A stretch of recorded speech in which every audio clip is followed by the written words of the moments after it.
Go ahead. Welcome to Look Around Florida. Sean will be up next. Hi guys, how y'all doing tonight? Welcome to Look Around Florida. We have some great people in the background right now. Great weekend with my brothers in the Mechanized Cavalry, Florida and Georgia. We did a meetup up there at the flag site Saturday. Did a little barbecuing, hamburgers, hot dogs type thing. Raised some funds for the flag site there. So yay! We got to keep our flags flying. So it was great seeing everybody. I hope you liked the live video I did from there. So after that, I shot up to Alusty. I told my brother Ronnie, I said, do not tell anybody in your camp I'm coming. Keep it a secret. So he did a great job on that. Hey, Victor. Hey, Linda and Roy. Hey, Kim.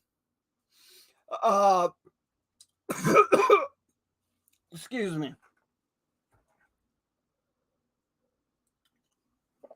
So Ronnie did a great job by not telling any of his camp members that I was coming. And as we walked into camp, he goes, I got a surprise for everybody. That I came around the tents.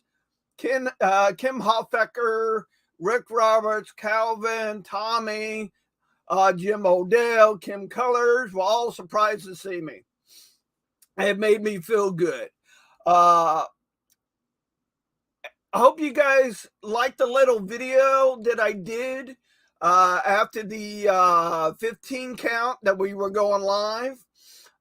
It's something new I'm working on. I'm trying out. I'm going to get other division members involved as I'm going around the state promoting this show and promoting them.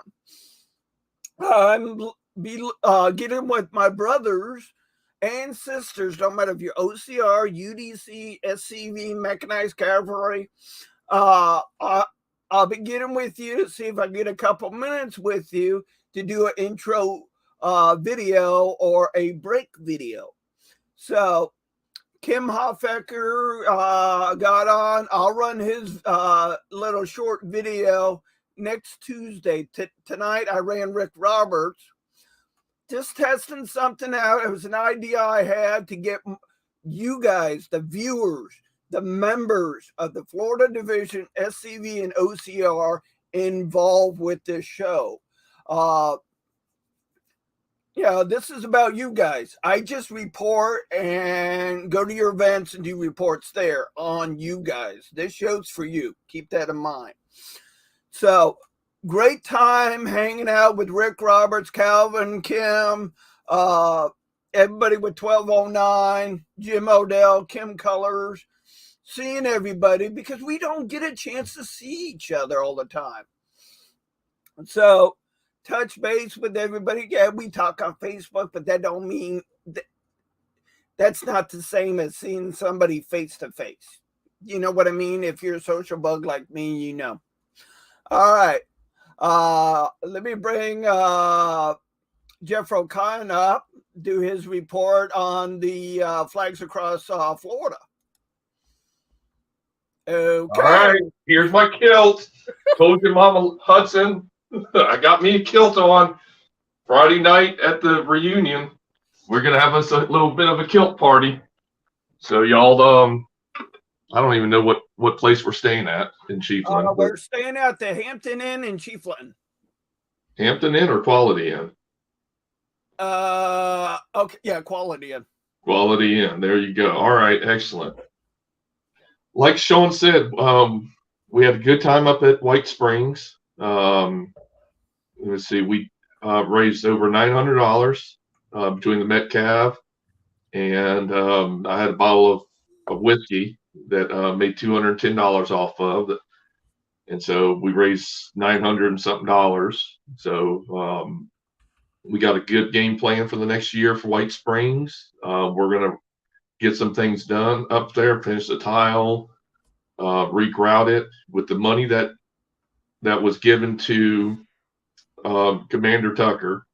He's going to use that for a flag, to get the site ready to be painted with tile and epoxy and stuff. I'm going to find someone to donate all that stuff. And so least amount of money comes out of Robert Tucker and his camp's pocket. See, Chris May is helping them out tremendously up there. Chris May is with the Georgia SEV, doing an outstanding job. I'm proud to have him helping out and stuff.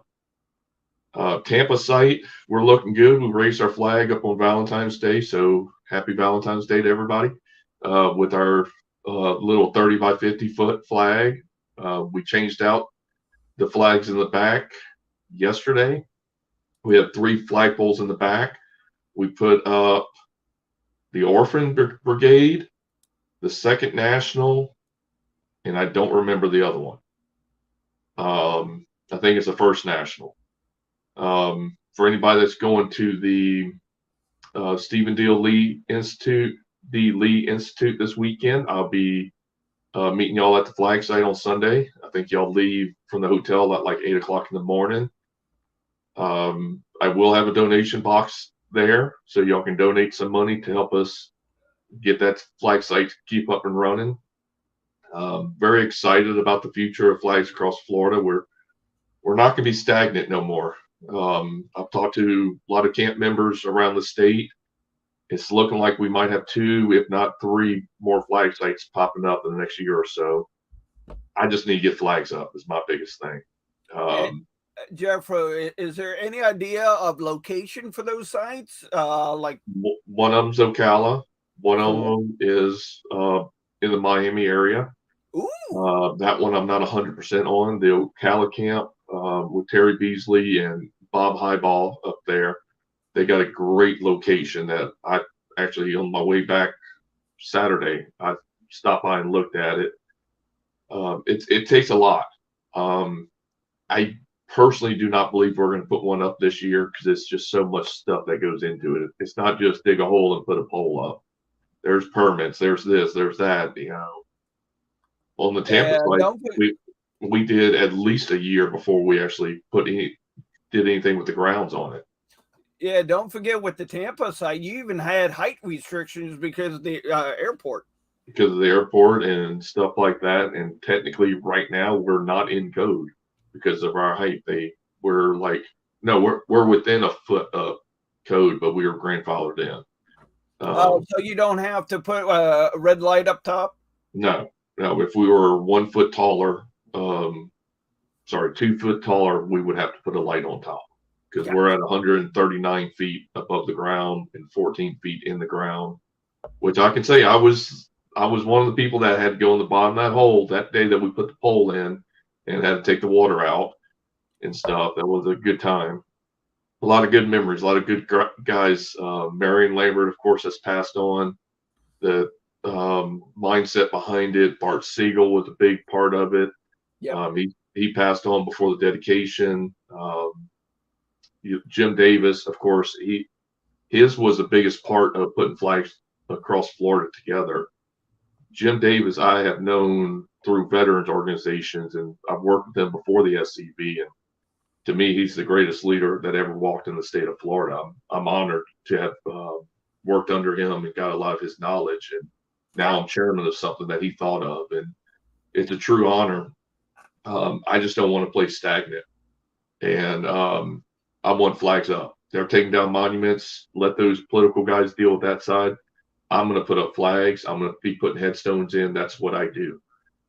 But to do that, you also need money. You also need people to do stuff. And everybody knows that it's hard to find people that want to be at a flag site at 7 a.m. on Saturday morning, every other Saturday morning, and cutting grass. And, some days I don't even understand why I do it, but then I drive down the road for work and see this beautiful Army of Tennessee flag up in the air. And I go, that's why. I see it. I understand. The flag you just put up at the flag site on on Veterans Day. What flag is it, and is it a new one?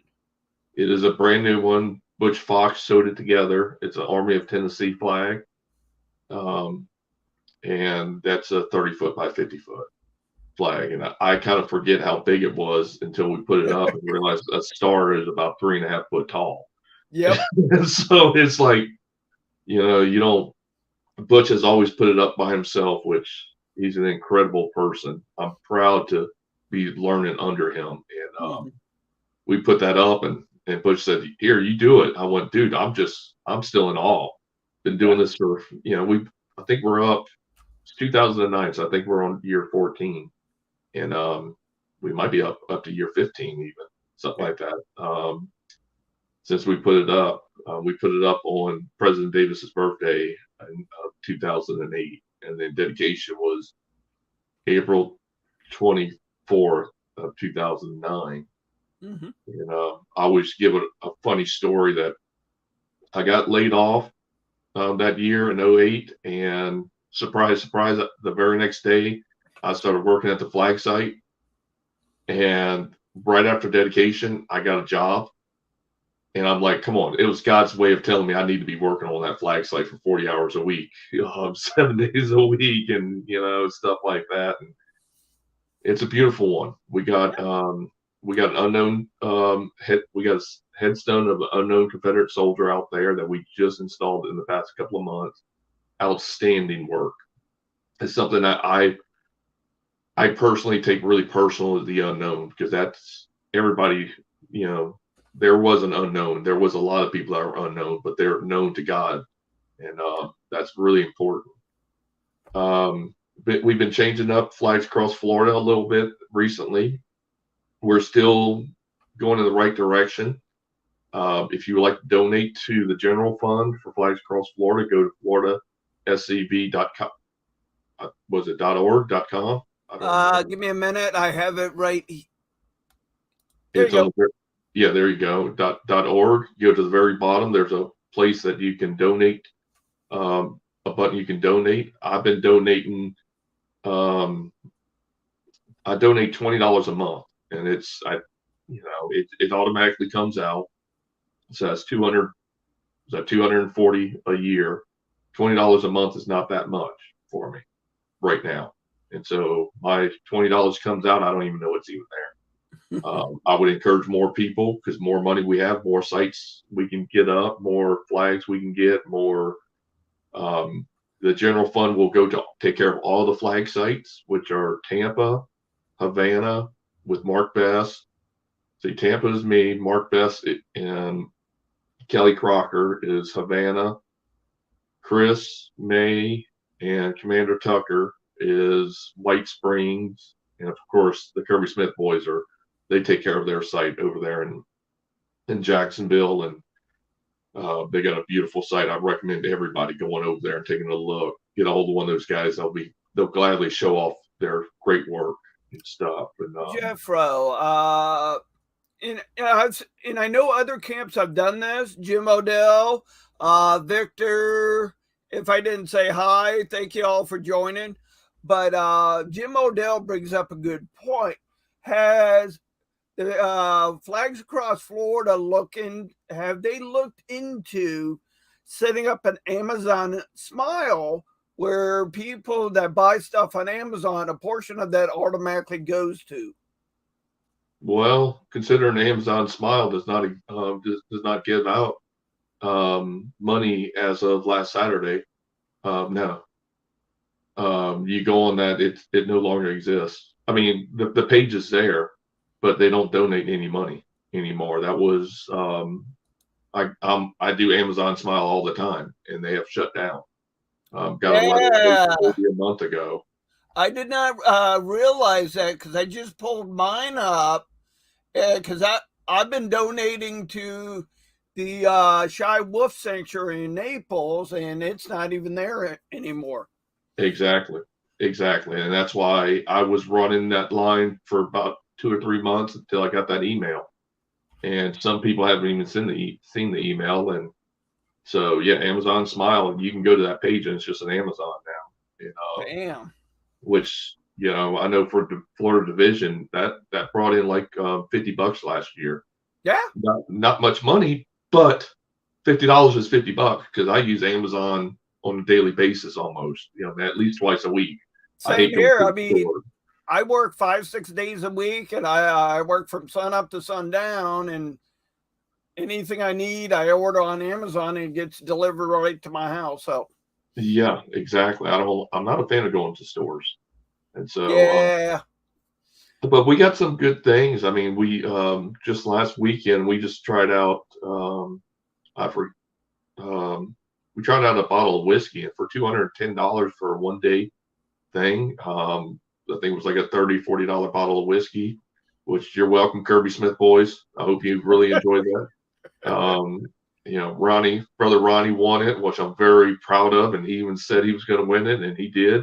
Yeah. It was a random drawing, and unfortunately, Mr. Commander Tucker had to reach in my cowboy hat and get it, but he cleaned his hands afterwards. And so, well, let me bring this announcement up, and we'll bring Leon on. Guys, I don't know if you forgot or don't know, but Susan Lee, the founder of the Virginia Flaggers, will be the keynote speaker for the Dixie Defenders Camp 1861 Lee Jackson dinner this Saturday in Old Town, Florida. Daryl Rattree had this to say: the Dixie Defenders Camp 1861 is announcing the Lee Jackson dinner this Saturday at 5 p.m. I'll be there. If Daryl gives me a couple minutes, I'm going to try to go live and see if Susan Lee wants to join the show live just to say hi or whatever she wants to do. That'll be at 5. Of course, 823 Southeast 349 Highway in Old Town. If you're going, you need to send your check in now. It's $30 in advance. At the door will be $40. Once payment is received, you'll be added to the guest list. Seating is limited. So, what's the menu? yeah, there's Daryl Rattree up there, so it's good, whatever it is. Oh yeah, yeah. I talked to Daryl earlier about it. Saturday and a couple of days ago. Looks like it's going to be a fun time. Jim, Kim, it was good seeing you guys Saturday evening. You two, the other Kim with 1209. Good seeing you, hey, Beth. If I didn't say hi to you, I'm saying hi now. So let me bring Leon Arthur in. One more quick thing I got. Yeah, go ahead. Let Leon talk. All right. See those flags behind me? Okay, so they're on the ground behind me. We are doing Kirby Smith is stepping up, and they're doing they're going to retire flags. So make sure you bring your flags to the reunion. I already got a handful of them. Hopefully I'll get, I personally want to load Kirby Smith up with as much flags as physically possible for them to do a retirement ceremony. So bring your flags to reunion, or get them to somebody that's going to reunion. Any flags is good. We don't care what type it is. Just bring them so they can be disposed of properly. Thank you, Jeffrey. Okay, Leon, take it away. Well, good to be here with y'all. I always appreciate that, and talking with friends that I've known for years. It's always a joy. But Jeff was talking about flag. I'm going to try to show you a flag here if I can get it in the screen. Y'all let me know if you can see it or not. Can you see that? Okay. That is the 9th Florida Infantry battle flag from the Battle of Olustee. It was never captured, and it was returned from service and sent to the governor of Florida after the battle, which I think Milton was still the governor at that particular time. So I thought that was kind of interesting, but that's a picture of the original flag. I'm going to turn so show you another real quick picture here. This is a picture. It's about 28 United Confederate veterans in DeSoto Camp 1403, Arcadia, Florida in 1901. And I'll show you that picture, y'all. Can you see that? Barely, but yes. Is that better? I can see that's nice. Yeah. Yeah, that's Because good, Leon. there's a lot of names on there that you would recognize. Whiddens and Keens and Barnhills, Walkers, Albritons and Langfords and Norrises, just all these names that we are very well familiar with. But I'll talk just for a minute about the Pioneer Days thing that's going on, which will be March the 25th at the Mosaic Turner Center by the rodeo grounds here in Arcadia. It'll be, like I said, March the 25th from 9 a.m. in the morning to 4 in the p.m. We're going to set up in a different place. It's going to be over by the big building this time. It will be up closer to the road, I think, about where the lake is up there. And we did apply for the wall to have it down here, which was a misfortune. I'd love to have had it, but we can't get nobody to come pick it up. And I told them I wasn't going to drive up there to go get it. But we couldn't get nobody to come pick it up. So, but we're still going to be there, set up kind of like a living history. And we'll be there with the American Legion and not the Historical Society. So there again, that would be March the 25th from 9 a.m. to 4 p.m. at the Turner Agricultural Center in the rodeo grounds. There. And anybody's welcome to come. We're going to be there. We'll set up a little tent and have some flags and talk to people, maybe like a living history or something like that. Cool. I'll be there this year. I good. just confirmed that today. Then I got something kind of interesting here. I'm going to show you. I don't know, Sean, if you remember this or not. I'm going to try to hold this up where y'all can see it. This is a biography of Francis Calvin Morgan Boggess. And it is a record of pioneer life and adventure and heretofore unwritten history of the Florida Seminole Indian Wars. It's printed in 1900 at the Champion Job Rooms here in Arcadia, Florida. And it is his biography on the veteran of 4 wars. Can you see that? Yeah, that's cool. Okay. So he goes on to talk about his experience in 4 wars. I think he was in the Seminole Wars here in Florida. He was in their so-called, what they call their Yankee Civil War. I called it an invasion myself. And then he was also in the Mexican Wars and the Spanish-American War in Cuba, I think it was. He kind of settled in Florida, and he got into politics to some degree. He was, I think, superintendent of schools here in Arcadia. He had married several times, had a bunch of kids, but finally ended up with a lot of his kid people that's in Everglades City to this day. But he still has a lot of relatives here in DeSoto County as well from the 2 different wives that he was married to. So very interesting biography of him, and that he goes through there. He talks about Major Footman in there as well. He didn't really have a whole lot of good things to say about Major Footman, but that's in his biography as well. So it was kind of interesting. This is something the book I think was a paper book, but I got it in paper here. So, if y'all in the Boggess camp was ever get interested in that, I can make you a copy of that and get it to you. Any question on him?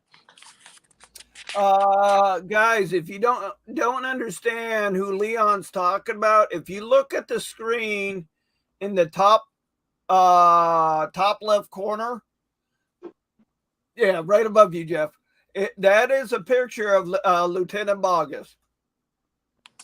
That's correct. And as well, you can see him right there as well. Feel like a weatherman. But I can tell you just a little bit briefly, real quick, that Francis Calvin Morgan Bogus, he's the author of this book,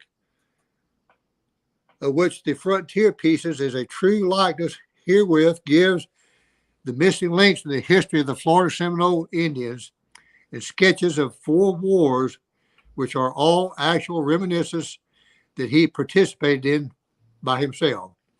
He had many adventures and took part in acts of daring and heroism, such as rarely fall to the lot of one individual. He still survives at that particular time and has already lived to a good old age and has today a clear head and a sound mind. He was born in Huntsville, Madison County, Alabama, the 21st day of November, 1833. The year in which history is marked by the great meteoric shower that we had, if people can remember those days.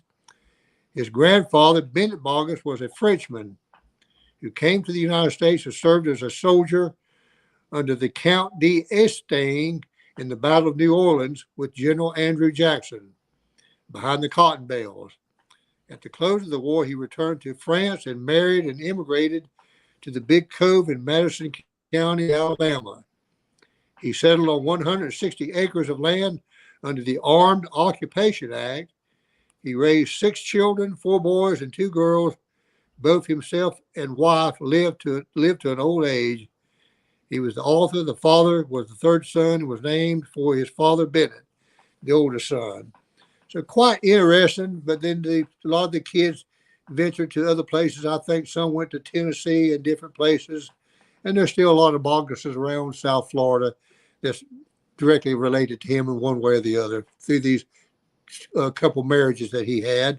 And as you all know, that his gravesite is in DeSoto County at the Joshua Creek Cemetery. It's about 10, 12, 15 miles south of here.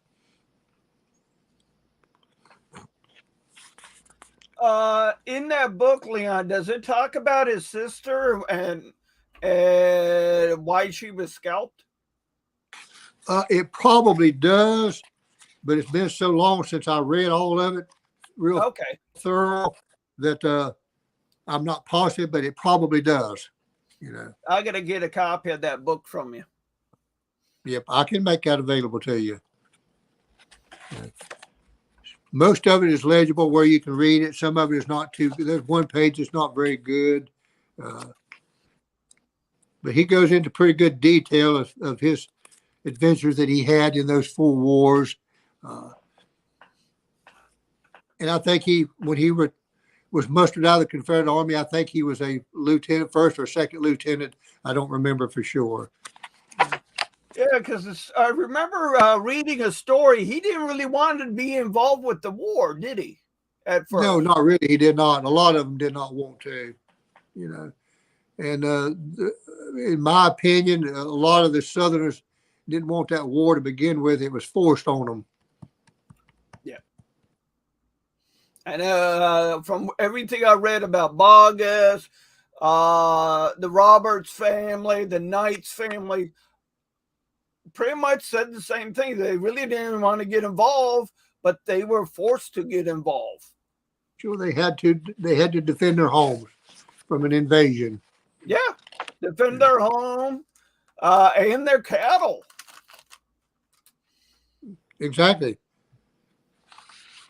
Yeah, and crackers don't like going too many places.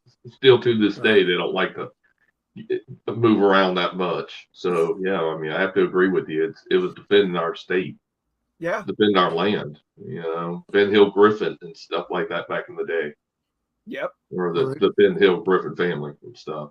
Exactly. They were in the cattle business, and they're still kind of like that. They can be very clannish at times, and that's their lifestyle and their culture. They're still that way. Yeah. Yeah. You have to admire them for what they stood for, what they did, what little bit they had in Florida to begin with to even deal with an invasion.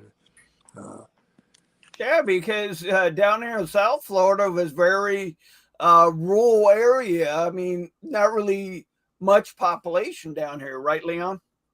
Exactly. There was not too much too many people in the state of Florida to begin with at that particular time.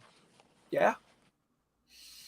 But he was involved with the cow cavalry and cattle as well, during the 1860s. We know that there was abundance of cattle roaming over the frontier ranges of Florida that the Spanish had brought here. And a lot of them settled in St. Augustine in the 1500s. And Florida used this abundance of beef in 1863 to supply a large amount of it to the Confederacy. Mhm.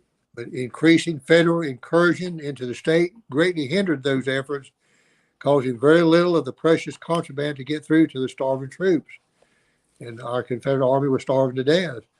That's why they formed the cow cavalry in the 1860s. There was also other groups were also making Confederate operation in the Tampa Bay area difficult. A historian by the name of Ernest Robinson called these groups marauding parties who were making war on the thinly settled villages from Cedar Key southward. Yep. These groups were looked upon as little better than pirates as they robbed all ages and sexes.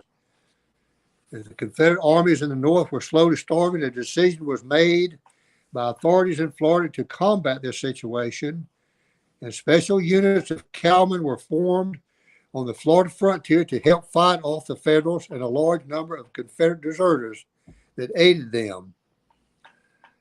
And it was known as the Cow Cavalry, which we well know, 1st Battalion, Florida Special Cavalry. But you got to remember there was also a Union Cow Cavalry as well. And a lot of people don't understand that.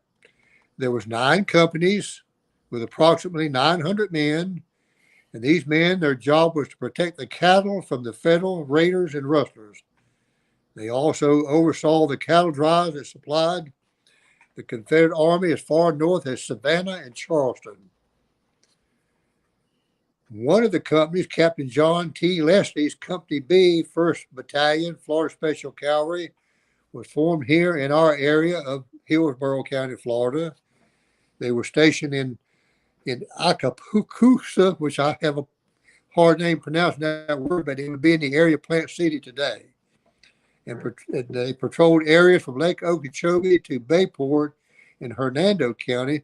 So basically this whole area through DeSoto County, Hardy County, over toward Okeechobee and the Fort Brooks area, which is Tampa today, was pretty much patrolled by Captain Hendry's division that was here. In 1864, they saw the first engagement with Federal forces at Bowlegs Creek in Polk County. This cost the Sandpipers, as some call them, their first casualties when 2 of the men were killed. Second skirmishes against the Federal forces, this time at 12 Mile Creek. Leslie, leading only 19 men, reportedly attacked a force of 109, and in the brief, bitter battle, routed them successfully.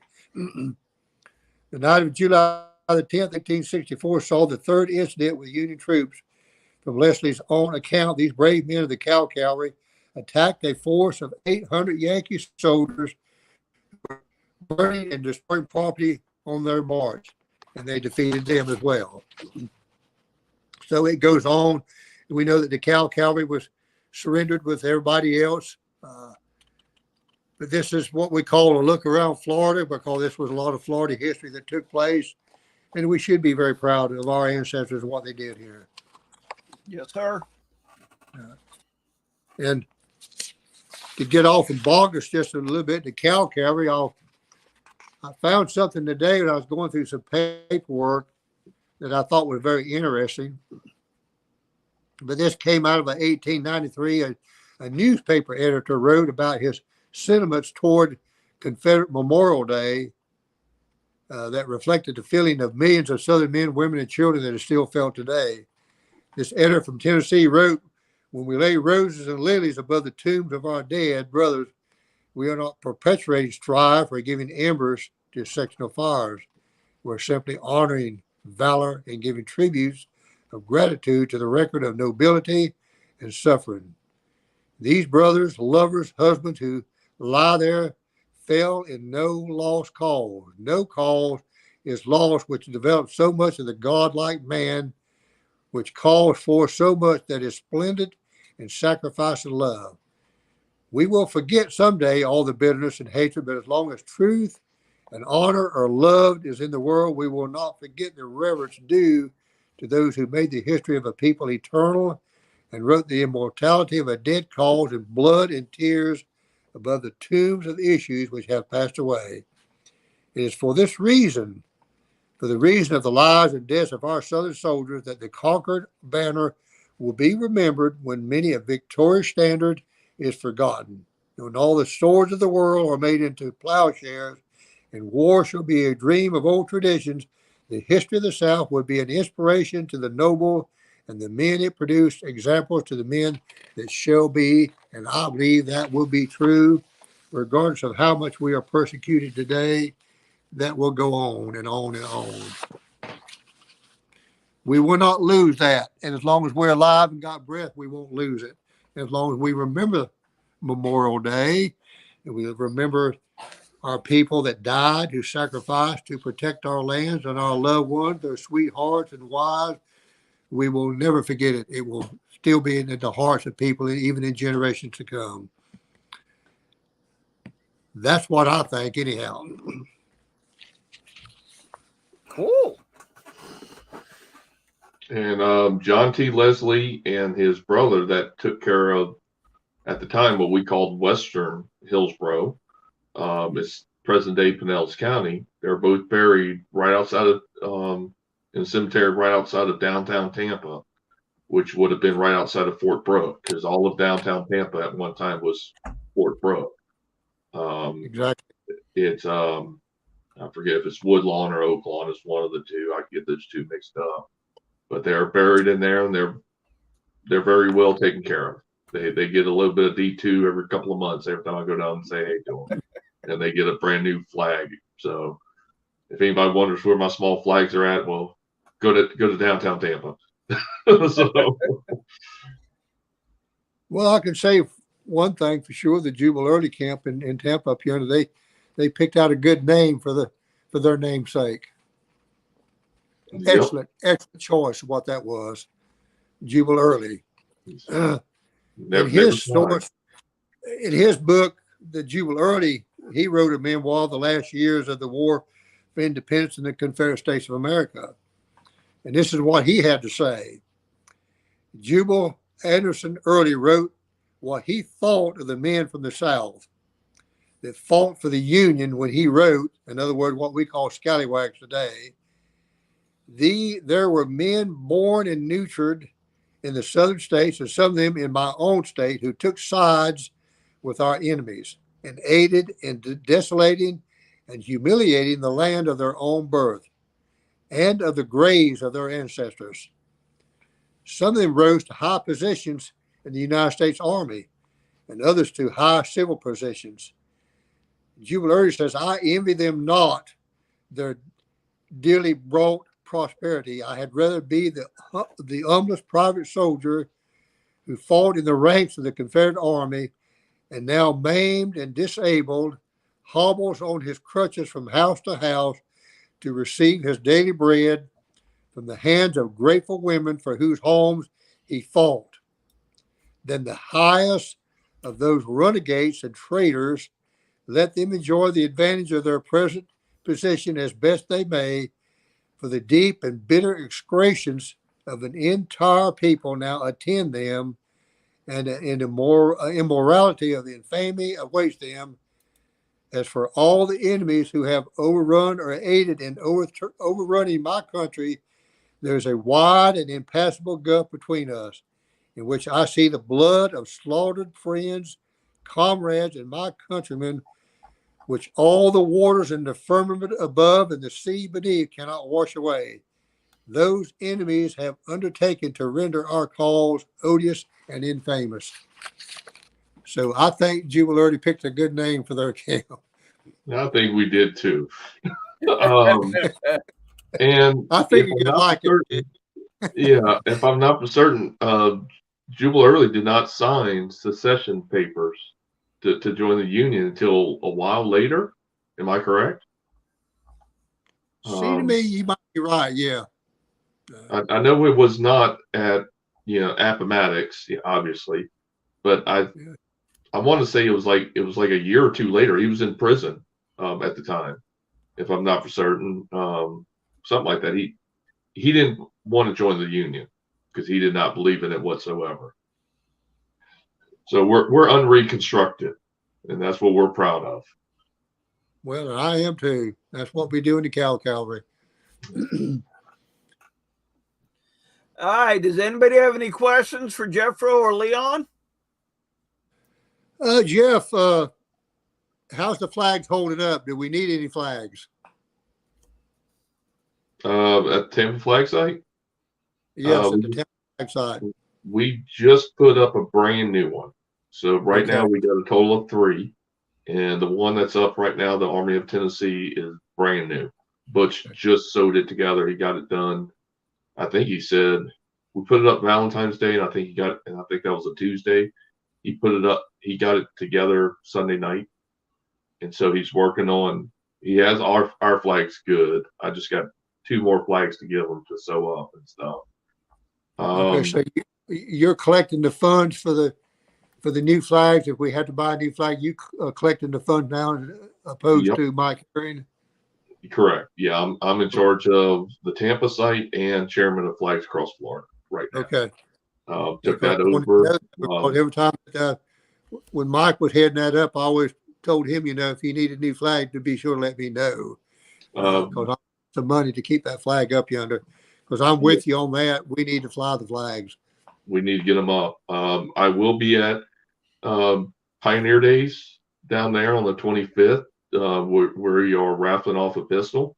Make sure you get your name in the hat for the pistol. It's a .45 caliber. If you look around Southwest Florida, the application's on there. Okay. So the flyer's on there. But I will also be. I'll be at this coming up Sunday. You can donate at the flag site whenever the Stephen D. Lee Institute comes through. I'll be see your event on the 25th. We're gonna go until reunion. So if you don't have the money yet, bring it. It's 1 ticket for $5, 3 for $7. I don't know. I got to look at all this stuff. Look on the flyer. It tells it. I'm not doing electronic this year, not yet. I'm going to try to figure out how to do it.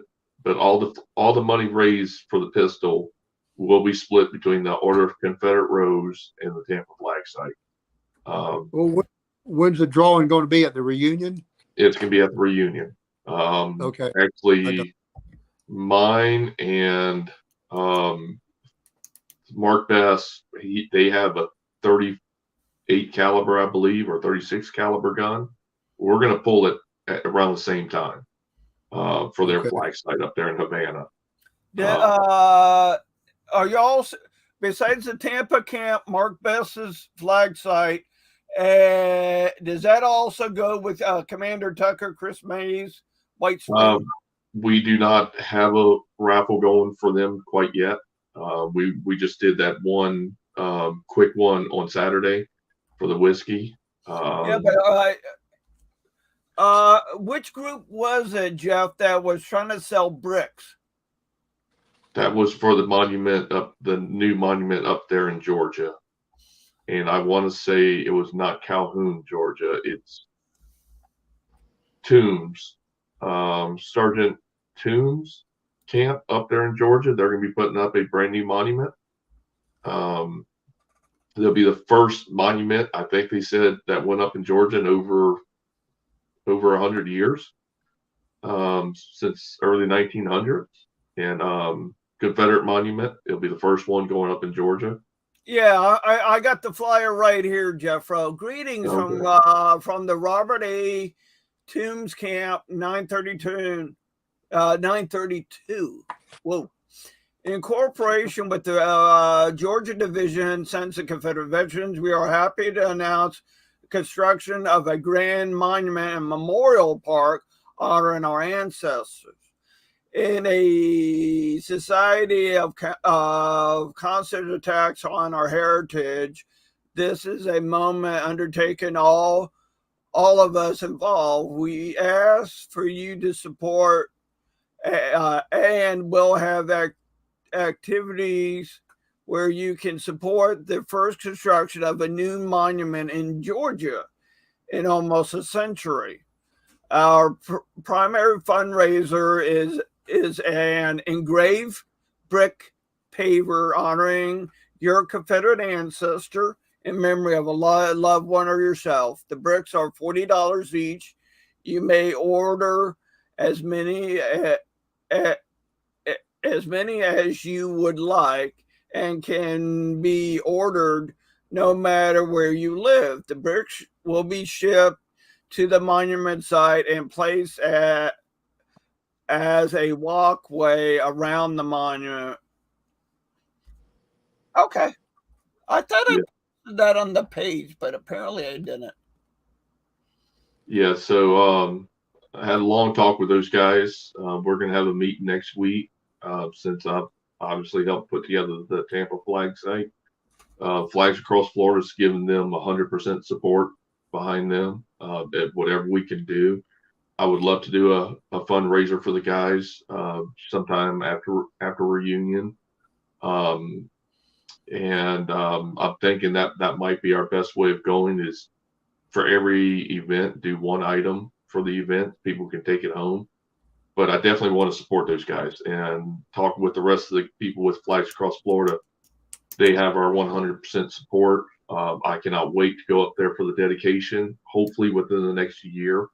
They're hoping to maybe have January, February, March of next year, the dedication, which, cool. Putting a flag site together is hard work. And so for them, and they've already started a little bit.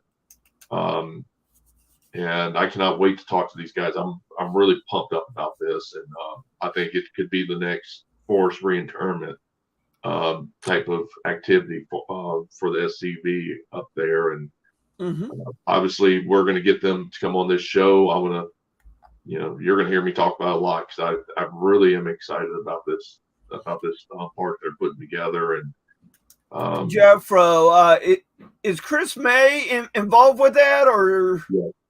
Yeah, Chris May is involved with it, and he's the one who introduced me to him. Next time you talk to him, let him know about our show, and let him know. I'd love for him to come on and talk about it. I will definitely let them know, and it's exciting. They're going to have, I believe they told me it was a 50-foot pole, and it's just verbally hearing what they're doing. They got something special. They got something very special. They got a younger camp, so I know for a fact they got enough workers and stuff. It's on one of their camp members' property that they purchased the small piece for it, so we know it's in a secure location. Do we know if that's along I-75 or? I don't know. I got the address, I put it in my vest, and then I gave my vest to one of the girls up there to sew it. And so I don't even have the paperwork in front of me to look up where the address is.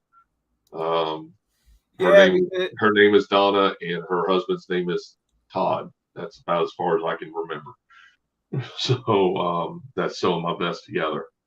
But yeah, I think they have a Facebook page because I think I've seen that Tumor or Tombs SCV page, but it's been a crazy week so far, so I haven't been able to. I agree.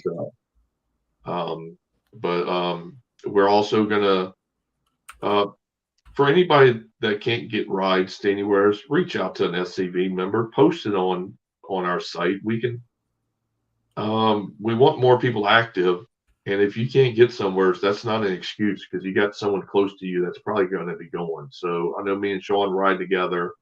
I encourage everybody to. I know me, Sean, and Dave King are going to be going to National Reunion together. So God bless Dave King. Going to have both of us. Yeah. And so conversation. Exactly. Well, he's already threatened me with the muzzle. How many flags do we have on private property now that the division owns? The division owns 4 of them. White Springs, Tampa, White Springs, Havana, which is Tallahassee area, and we just added last May we added Jacksonville. That Now one we officially have belongs to Kirby Smith bus, though, don't it? yeah, that belongs to the Kirby Smith guys. We do have flag sites like Howard Maines has, like I think he said 5 or 6 of them up there in the Pensacola area. He's with Doug Dawson, the great Doug Dawson's camp, which I know a lot of people on here don't remember Doug Dawson, but he was a big mentor to me. This guy came out of the blue. He has not been a member for more than 4 years, and he came out of the blue and has at least 5 flagpoles up that camp takes care of. We do have quite a few private flag sites too that belong to individuals. Right. Yeah. And the only advantage with going through Flags Across Florida, you have to put a site together and then you donate it to us. We take care of insurance, electricity, but the Sentinel camp must take care of everything else. If something breaks and your camp can't pay for all of it, you can reach out. They can reach out to us, and we can. But so can Howard Maines and his group. Anybody can reach out to Florida Division and ask for some money to do something. But we want them to at least have some skin in the game. We're not just handing out money left and right. We're gonna, if you're gonna put a flag site together and it's gonna be $50,000, we might be able to donate $2,000. That type of deal at most. All depends on the funds. More funds we have, better off we are. Yeah. And stuff. Well, I know I've been contacted by a lot of members that have flag sites, and they just refuse to sign over the deed of the property to the division because it's no longer your property that your flag's on. It will be Florida Division property, and I guess we pay taxes on. I know we pay insurance and stuff like that on it. And so it's kind of a back and forth which way you want to go. But I will support every single flag, Confederate flag up in the whole state of Florida. Howard Maines, God bless him. 5 or 6 flagpoles. God bless you, brother. Way to go. I cannot wait to drive in that area to see them. Exactly. Well, Leon, are you able to give an update on the American Legion there in Arcadia? Yeah, a little bit. I was down there maybe a couple of weeks ago. Well, you was there too when they had the barbecue there to raise money. They've got it pretty much cleaned up, and they got the new foam stuff sprayed on the inside, and they're putting up some kind of a tin-like thing, that's supposed to kind of help repel water. And so if it does flood again, if it only floods just a foot or so, they can just tear out the bottom part of it instead of the whole wall. So I imagine probably that we'll probably be having meetings there again. Probably, I would say, probably another 3 months, maybe 4 months most. But right now we're still having meetings at Temple Baptist Church. That's cool. While we're on the subject of the Turner Agricultural Center, where this thing's going to be the 25th, it still is a perfect opportunity for reenactors. If reenactors wanted to get involved, I know a lot of the reenactors have deceased in Florida. A lot of people ain't doing them anymore. And this is a great opportunity to have a reenactor. They got over 40 acres out there. But it'll take some reenactors to get on the ball to do it, and it's free. I think Ron can get us in there for free, and it won't cost us nothing. What about, because I know a lot of reenactment events have gone away due to insurance. Would that be a factor there? I'd have to talk to Ron about that at this point, but I'm not sure. But it would be a good possibility, yes. Because his event is insured. Because his event is insured, so I'm not sure whether we would fall under the American Legion or not. I'd have to talk to him about that. No, I was just curious because I know a lot of reenactments out there that I've been a part of. Same with Jim Odell, Kim Colors, and the list goes on in the chat. a lot of them gone away due to political reasons or the cost of putting on the event. So, Well, there's usually a cost in anything like that because the world is crazy about suing everybody anymore, you know. yeah. But that would be a good area to have a reenactment in. You got the area, you got the hotels, you got camping. You know, you can have your horses and animals up yonder, and yeah. you could So if anybody out there up there wants for to a do it, Union camp and a Confederate camp to set up, and it could have a pretty good reenactment here. yep. But I'm too old to do it. We need younger men to do these things.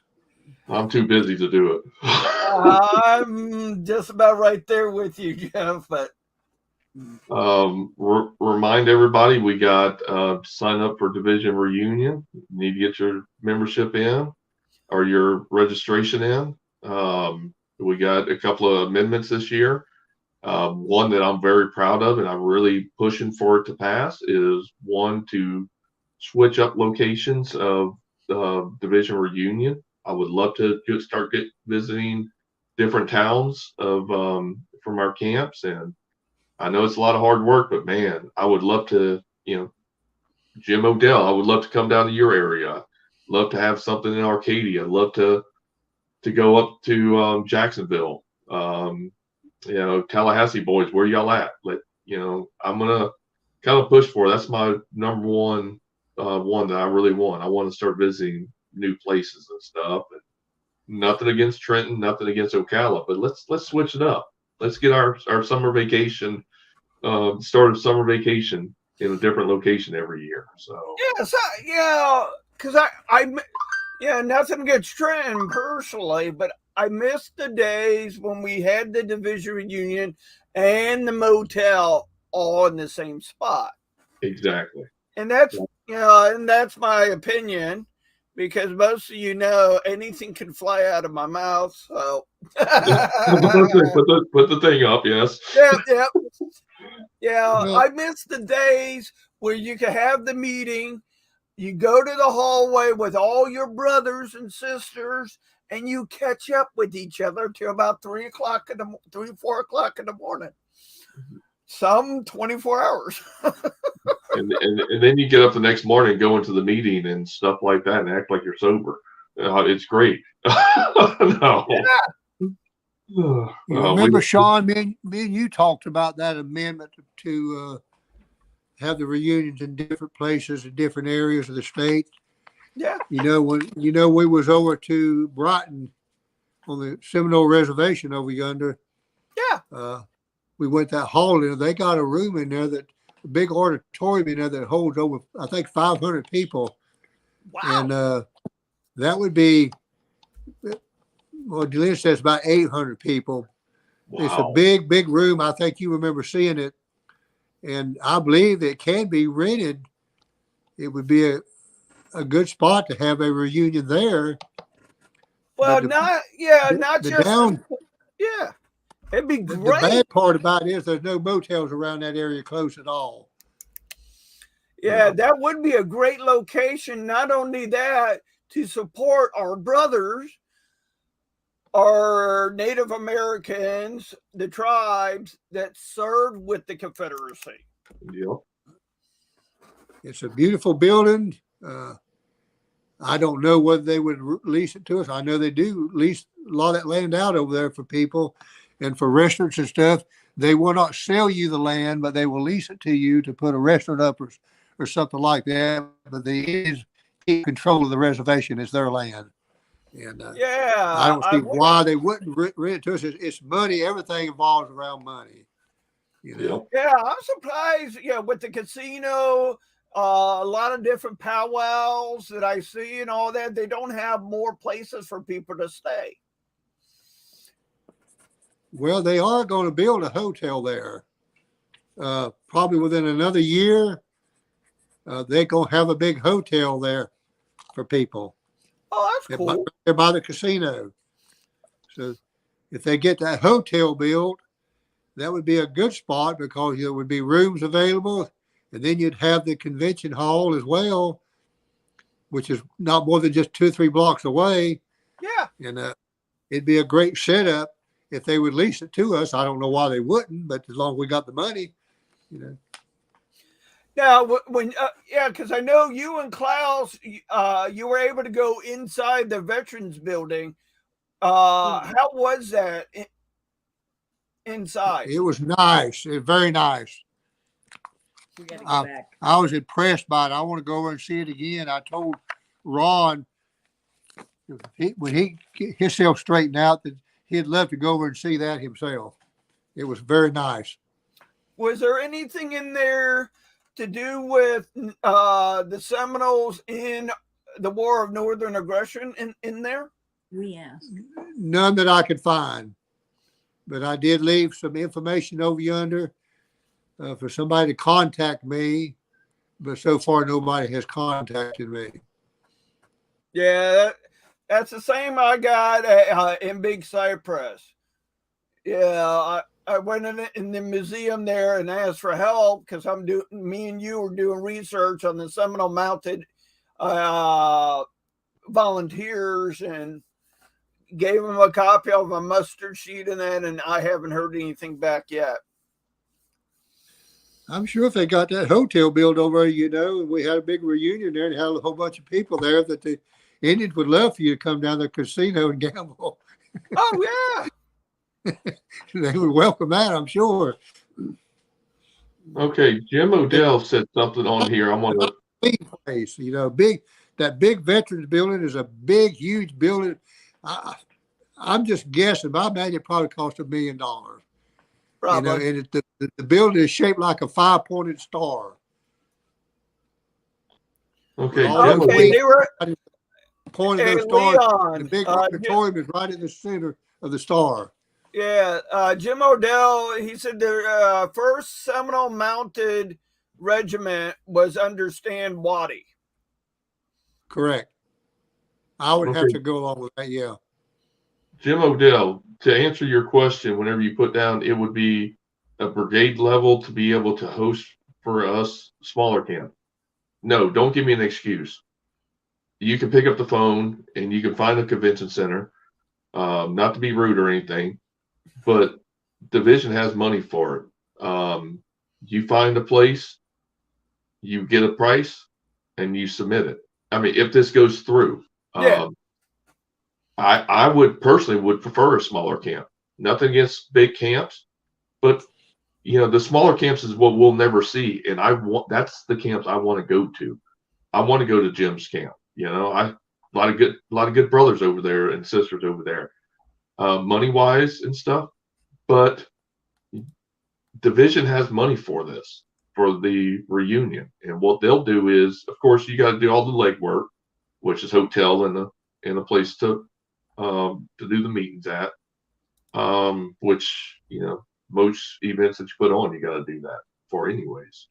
I would encourage all small camps to do it. Get your name out there. That's going to make your camp hi-ya up there, and let's do that.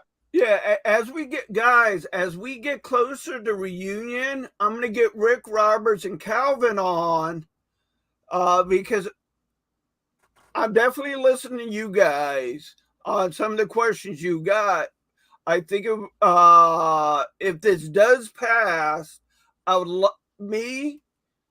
like to see some type of a guideline, or for people like me that's never put on a reunion or national reunion, this be a stepping stone, and hopefully there'll be some type of guidelines on what we need to do as far as legwork. It could be a good fundraiser for a small camp. Reunions can make money, and obviously it would go back to the host camp of it. You know, obviously, you know, we've been doing reunions. I don't even know what I mean, 16 years for me. This will be my 17th year at reunion. Yeah. So I know it's been going on for a long time.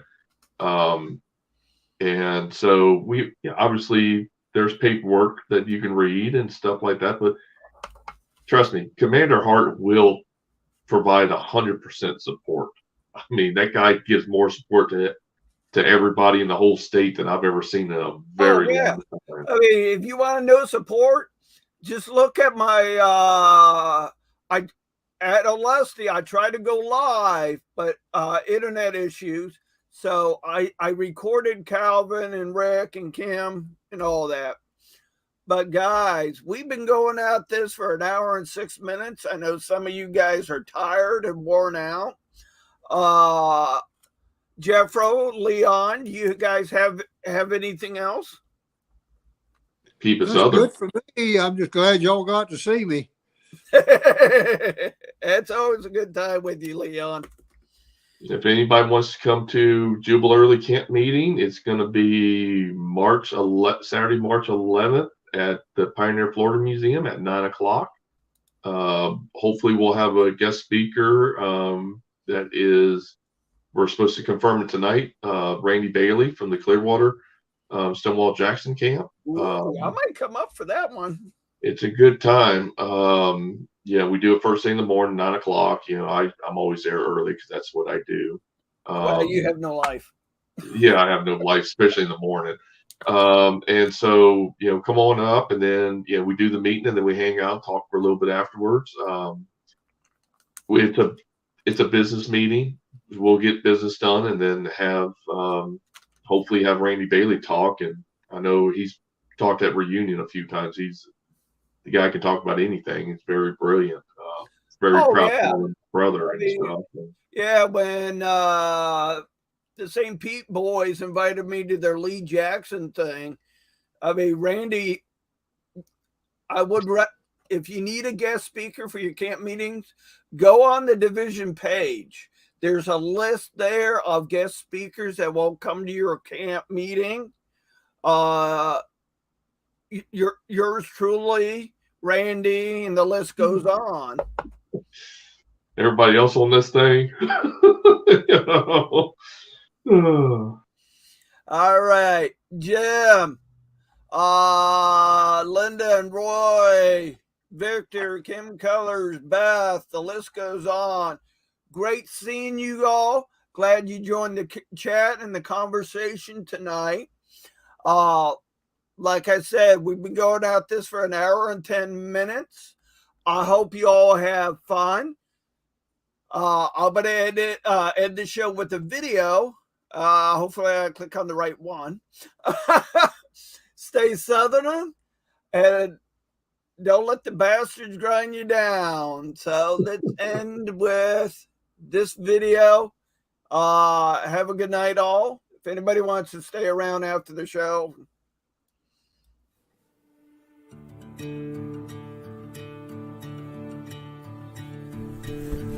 My dad told me he always had a kinship to the battle flag. Always growing up, he knew there was something there, but he couldn't put it together. I called my 97-year-old grandmother, and I asked her, do we have any soldiers in the family? I gave her 3 descriptions. Verde, which means green for modern-day soldier. Blue, azul, or gris, means gray. And she said, mijo, which means my son in Spanish, is gris. It was gray. My great-great-grandfather was named Andres Torres Rodriguez. He was born in Mexico. He was a laborer. And he was in 8th Texas Infantry. And his unit later on got incorporated to the Texas 33rd Cavalry under Santos Benavides, who was the highest Mexican-American Confederate officer. He was a colonel. There was over 13,000 Hispanic soldiers throughout the Confederate States. But out of those 13,000 were 2,500 Tejanos. And it's 2 words combined. Texas in Spanish is Tejas. Mexican in Spanish, Mexicano. You combine both words, Tejano. They contributed a lot for Southern independence. I think that they deserve respect, honor, and dignity under the Confederate flag that they fought for. There was people of color, Mexican people, and other Hispanics, and other people of color that fought in this war. Everyone's reason was different, but primarily they fought in this war for their independence and to protect their homeland. I joined the SCV because I'm extremely proud of my Confederate heritage. I have Confederate DNA. I just want to ensure that the present generation and future generations know and never forget the contributions of Hispanics in the War of Northern Aggression. I am Richard Luna Garcia, the great-great-grandson of Private Andres Torres Rodriguez, a Tejano Confederate soldier.